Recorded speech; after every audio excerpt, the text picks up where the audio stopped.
I'm Carmen Wong-Ulrich, and on the money tonight, it was a big week in the fight to move our economy forward. So what are you doing to move your money forward? From your retirement to your kids' tuition to your monthly bills, we'll help make sure you've got enough. On our money desk tonight, Bill Losey, founder of Retirement Solutions and author of Retire in a Weekend, and Kevin Timmerman, ranked by Barron's as one of the country's top independent financial advisors. We're ready to roll up our sleeves and get to work on your money. Okay, and Kevin, to the point of many of us is the first generations that we've seen some huge losses over time. We've had some recessions, but not like this one. Absolutely. I think the key is not to panic. There's two things that will blow up your portfolio: panic and greed. And greed's what got us in this mess. We saw the greed in the late 90s. Everyone wanted to buy all those internet stocks, and we saw what happened there. Now it's a much different story, and we're fearful. And being fearful can make you do things that you normally wouldn't do. That's a lot. And Kevin, to the point of John's concern about buy and hold, does that work to give you and have you enough in the end in this kind of climate? I think buy and hold is a better option than making a bunch of trades. Sure, you want to massage your portfolio and make some adjustments, but I wouldn't get too drastic and make a bunch of trades just because you feel like you need to do something.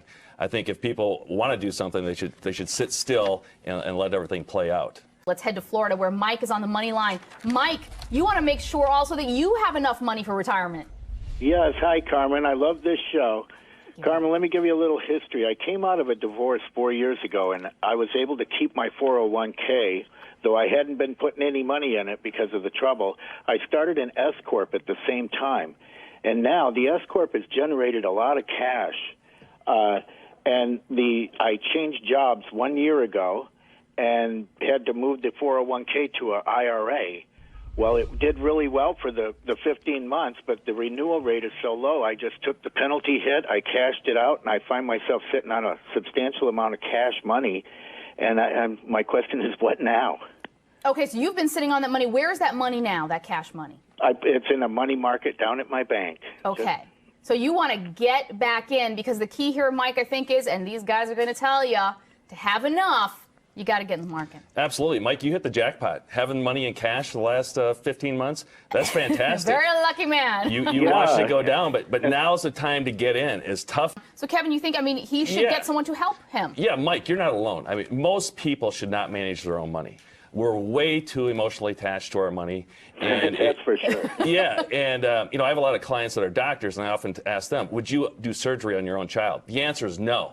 And really, most of us don't make wise decisions regarding our money because we are very emotionally attached. He's very nervous. And so get it out of your hands and get it into a professional's hands that can make business decisions for you and not emotional decisions. And make sure they're fee-based, not commission-based, Mike. And the other thing, too, is we've got an email from Darren in Ohio. He wants to know how he's going to have enough for his kids' college. He writes, knowing that if one child finishes college and there's still money left in their 529 plan, you can change the beneficiary to the next kid. Should we build one large 529 plan to reap the benefits of compound investing for both children, so one plan for two kids, or have separate 529s for each? How much should we be investing annually to stay on track for their education and to have enough? Thank you so much, Darren. I think that this is a question, two questions. There's a math question here and how can I maximize the 529? Well, I would have two 529 accounts for a couple reasons. First, it's not going to help the compounding. It doesn't matter if you have two $10,000 529s or one $20,000. The compounding, the math is the same.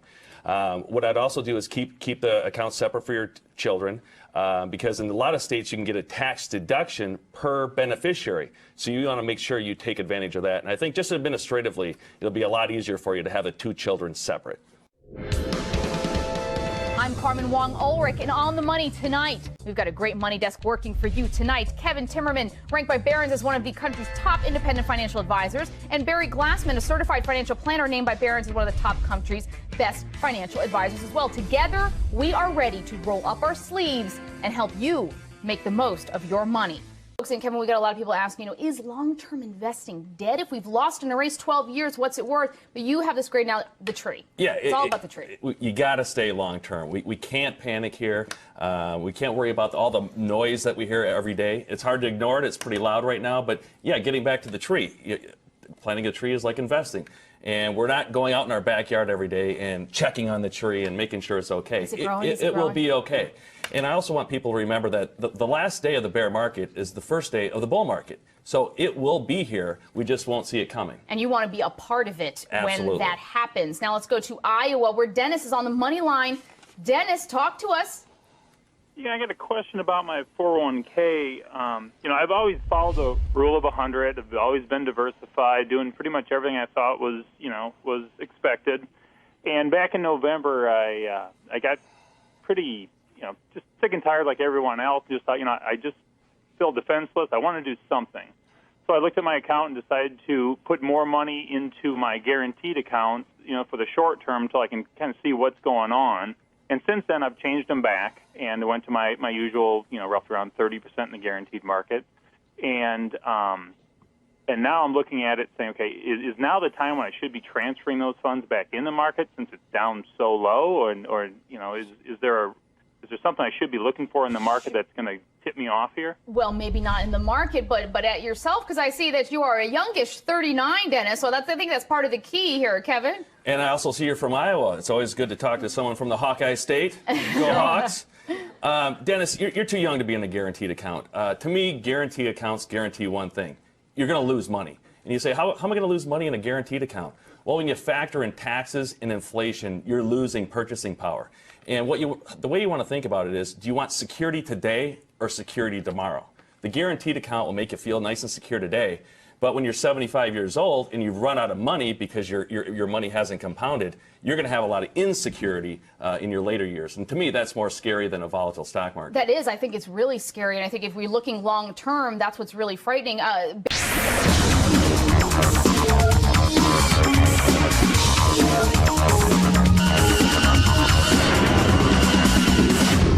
On our Money Desk tonight, we've got two top financial advisors working for you. Tom Meyer, CEO of Meyer Capital Group, and Kevin Timmerman, president of Steel Capital Management. And together, we're ready to roll up those sleeves and help you make the most of your money. Hey, Kevin, but I mean, the point is that, for us and our money and every day, we're not necessarily daily stock watchers. So I just don't want folks out there to be nervous. No. For long-term investors, which we all should be, there's no need to worry about the swine flu. Everything will work out. If anything, people are going to be running scared right now. It'll be a good time to pick up good deals in the stock market. But long-term, no need to rebalance your portfolio. Yeah. Hang in there. So if you didn't get in 6 weeks ago, That's then right. Here's another chance. Now, Kevin, you have to pay attention to what form and shape your holdings are in when you roll over, right? Right. And there's a great benefit to rolling company stock into a separate account.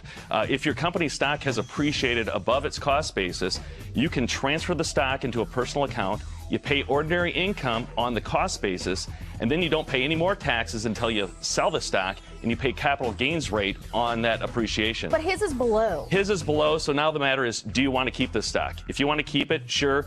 Check with your plan, see if they allow in-kind distributions, and if they do, you can move it over. If you don't care about the stock, I would say sell it and move cash over into an IRA. Especially if it holds a huge position in your portfolio. Right. Chris writes, I have a stock in a company that I followed for 2.5 years. It took a real beating over the last year, becoming a penny stock. Should I hold on to this stock and hope it rebounds, or am I holding on to a dog? Thank you for writing, Chris. Kevin? Chris, you're likely holding a dog. Once stocks go down and become a penny stock, they rarely come back. So you got one of two choices. You can unload it, and in that case, maybe it's only worth $50 or $500. So you may say, oh, I'll just hold on to it in case it comes back. What I would probably do if you have this in a non-qualified account is take the tax loss. Use it to offset future gains and at least get some benefit for making this mistake. Yep, Chris, woof, woof, move on. Because, that's another factor in there. Is not only have we lost a lot of value, but we're living longer and healthier, so that's a big concern. So, Kevin, there's just a lot more pressure on retiring right and saving right. Yeah, there's a lot of worry out there as we talk to clients. We see it in their eyes and hear it in their voice. But it's never as bad as it seems, and it's never as good as it seems. So we tend to extrapolate and exaggerate a lot our situation. And so people are really panicking now. But if you take a look at your cash flows in retirement, remember, the day you retire, you don't cash everything in. So you do have some time for your 401k balances to come back. So do an analysis and see how worried you should be. And if you are a little short, maybe you do have to work a few more years. Yeah, so you just have to make these adjustments, and most of us have made adjustments over the past 18 months with our retirement. Now let's head on the Money Desk tonight. Doug Lockwood, a certified financial planner and president of Harbor Lights Financial Group, and Kevin Timmerman, president of Steel Capital Management. Kevin, what do you think, that $3 stock? Yeah, it definitely can go down. And what I think people should do is invest more in mutual funds. When we invest in stocks, we get really emotionally attached to the stock. If we buy it at $5 a share, then it's down to 50 cents a share. We say, well, I thought it was a good deal at $5. It must be a great deal at 50 cents. It can still go down from there. I want to thank our Money Desk tonight, Doug Lockwood, certified financial planner and president of Harbor Lights Financial Group, and Kevin Timmerman, president of Steel Capital Management.